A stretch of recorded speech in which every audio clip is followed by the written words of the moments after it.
You tell yourself it'll get better. Next month, next year, after this exam, after this job, after this person finally changes. You're not lazy, you're not broken, you're just waiting. But what if waiting is the trap? What if it'll get better? Is the most comfortable lie you've ever told yourself.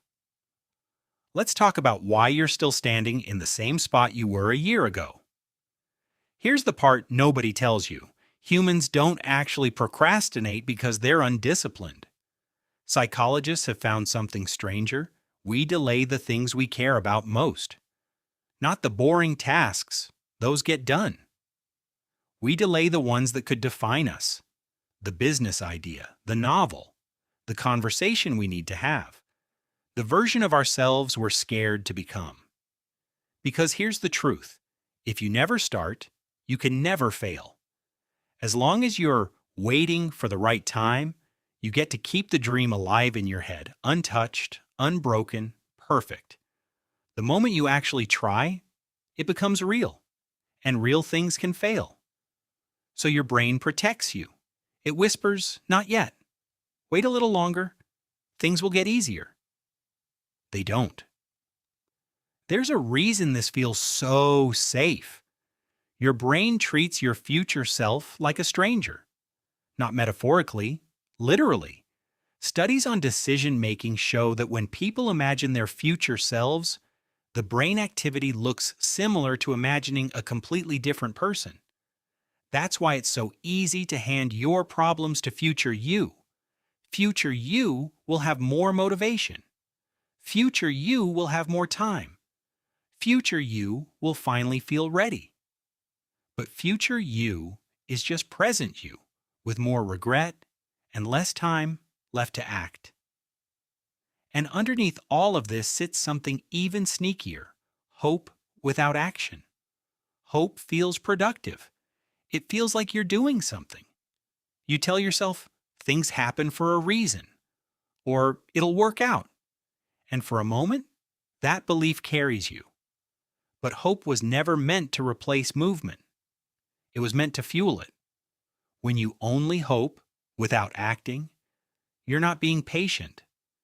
You're outsourcing your life to chance. You're betting your future on circumstances changing by themselves. Your boss noticing your effort, your situation fixing itself, the universe rearranging itself around your stillness. It rarely does. Here's the part that stings the most. Waiting feels like patience. It feels mature, responsible, wise even. But patience is enduring discomfort while you act. Waiting is enduring discomfort instead of acting. One moves you forward, the other just lets time pass through you. And time is the one thing that doesn't wait back. So why does this trap hold on so tightly? Because action requires risk, and risk requires facing the version of you that might not be good enough. Waiting lets you avoid that version entirely. You get to imagine success without ever testing whether it's real. It's comfortable, it's safe. It's also how 5 years disappear. Think about the moment you keep postponing, the message you haven't sent, the skill you haven't started learning, the truth you haven't said out loud. What is the story you're telling yourself about why now isn't the right time? Now, ask yourself honestly, will next month actually feel different? Or will you just be standing here again, telling yourself the same thing, a little more tired, a little more behind? This isn't about chasing motivation. Motivation was never going to save you. It's unreliable, it shows up late, and it leaves early.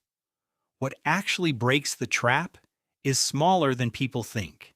Not a complete transformation, not a perfect plan, just one small, imperfect action. Today, while you still feel unready. Because ready is not a feeling that arrives. It's a feeling you build, one small action at a time, after you've already started. You don't need things to get better before you move. You need to move and so things can finally start getting better.